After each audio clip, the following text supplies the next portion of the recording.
Selamat pagi anak-anak kami sekalian kelas 10. Semoga pada pagi hari ini kita dalam keadaan sehat selalu. Dan jangan lupa berdoa supaya kita tetap dalam lindungan Tuhan dan melakukan kegiatan-kegiatan kita. Pengertian suara hati. Suara hati atau hati nurani berasal dari kata nur dalam bahasa Arab, artinya cahaya ilahi. Maka suara hati adalah keputusan tentang baik buruknya suatu perbuatan yang akan dilakukan. Suara hati memerintahkan atau melarang kita melakukan sesuatu. Ia berbicara tentang situasi yang sangat konkret. Misalnya situasi seorang hakim ketika terdakwa hendak menyuapnya. Meskipun uang suap itu besar atau hakim membutuhkan uang, hendaknya ia tidak menerima uang itu karena bila ia melakukannya, berarti ia tidak mendengarkan suara hatinya. Amatilah gambar berikut dengan cermat. Ada dua gambar, yakni yang memperlihatkan bahwa seseorang mempunyai suara hati. Di sini gambar ini ada seorang anak yang sangat prihatin dan suara hatinya bergerak untuk memberikan sesuatu kepada ibu tersebut. Dan kemudian gambar yang satu lagi, ini juga suara hati seorang bapak untuk memberikan sesuatu kepada ibu ini. Perhatikan lagi gambar yang kedua ini yang sangat berbeda dengan gambar yang pertama tadi. Gambar ini memperlihatkan bahwa seseorang tidak mempunyai suara hati. Dia itu melakukan yang tidak dikehendaki oleh Allah. Lihatlah bahwa seorang yang mencontek pekerjaan teman sewaktu ujian itu adalah perbuatan yang tidak baik, karena dia tidak berusaha untuk melakukan yang terbaik untuk dirinya sendiri dan tidak mempersiapkan diri untuk menghadapi ujian. Maka anak ini berusaha mencontek punya teman untuk memperbaiki nilainya. Maka perbuatan ini adalah perbuatan yang tidak ada suara hati. Suara hati harus dididik, sama seperti akal budi yang memerlukan pendidikan. Anak yang dibesarkan dalam keluarga pencuri, ia akan seenaknya saja mengambil hak milik orang lain. Berkaitan dengan gambar pertama tentang seorang yang memberi sedekah, menggambarkan suara hati yang benar. Ia memberi karena terpanggil untuk menolong pengemis yang ada di jalanan. Sementara anak yang mencontek menunjukkan sikap yang tidak mendengar suara hati.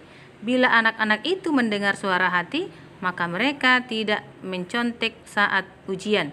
Menyontek jelas salah dan bertentangan dengan suara hati. Fungsi suara hati. 1. Menjadi pedoman dalam menghadapi situasi konkret untuk menentukan pilihan dan sekaligus dalam mengambil keputusan. Kedua, sebagai pengadilan atau seorang hakim. Bila kita berbuat baik dan benar, suara hati akan memuji sehingga menyenangkan. Apabila tindakan kita salah, kita akan dihukum sehingga menimbulkan keresahan dan selalu merasa bersalah. Yang ketiga, menyadarkan diri manusia sehubungan dengan tingkah lakunya dalam kehidupan sehari-hari.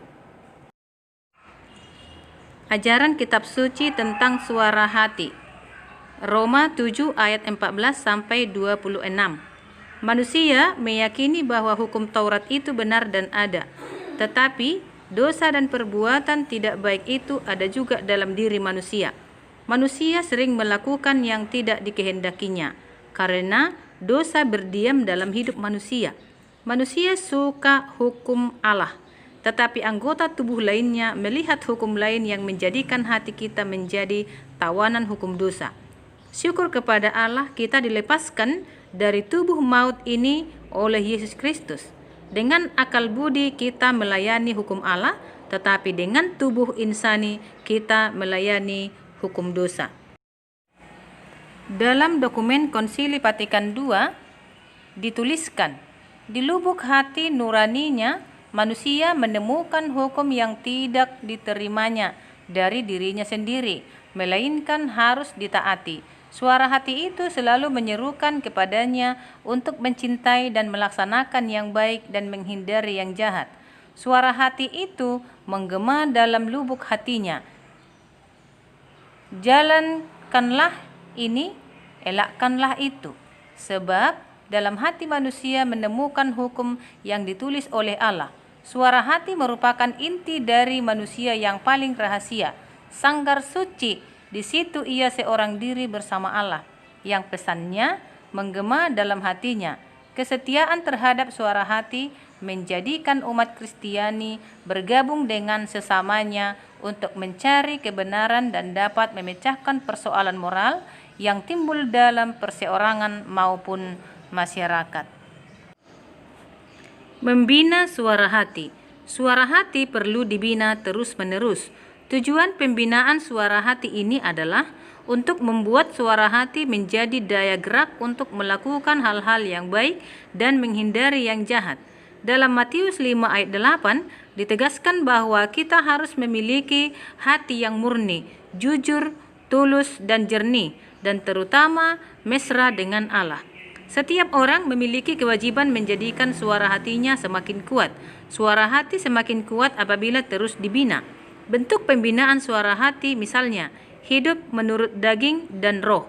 Maksudnya adalah, hiduplah oleh roh, maka kamu tidak akan menuruti keinginan daging, yaitu percabulan, hawa nafsu, penyembahan berhala, sihir, perseteruan, perselisihan, iri hati, amarah, kepentingan diri sendiri, pencenderaan, kedengkian, mabuk, pesta pora, dan lain-lain. Barang siapa melakukan hal-hal demikian, ia tidak akan mendapatkan bagian dari Allah. Buah roh adalah kasih, sukacita, damai, sejahtera, kesabaran, kemurahan, kebaikan, kesetiaan, kelemah lembutan, dan penguasaan diri.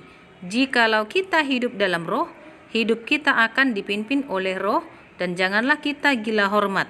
Jangan saling menentang dan saling mendengki.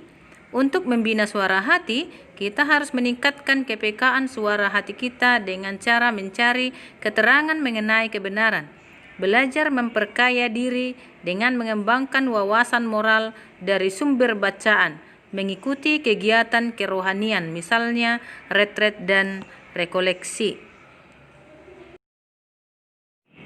Anak-anakku sekalian, sampai di sini dulu pelajaran kita pada hari ini. Materinya dicatat, dikerjakan soalnya, dikirim ke classroom. Semoga pada hari ini dan hari-hari selanjutnya kita diberkati oleh Tuhan Yang Maha Kuasa. Terima kasih. Shalom.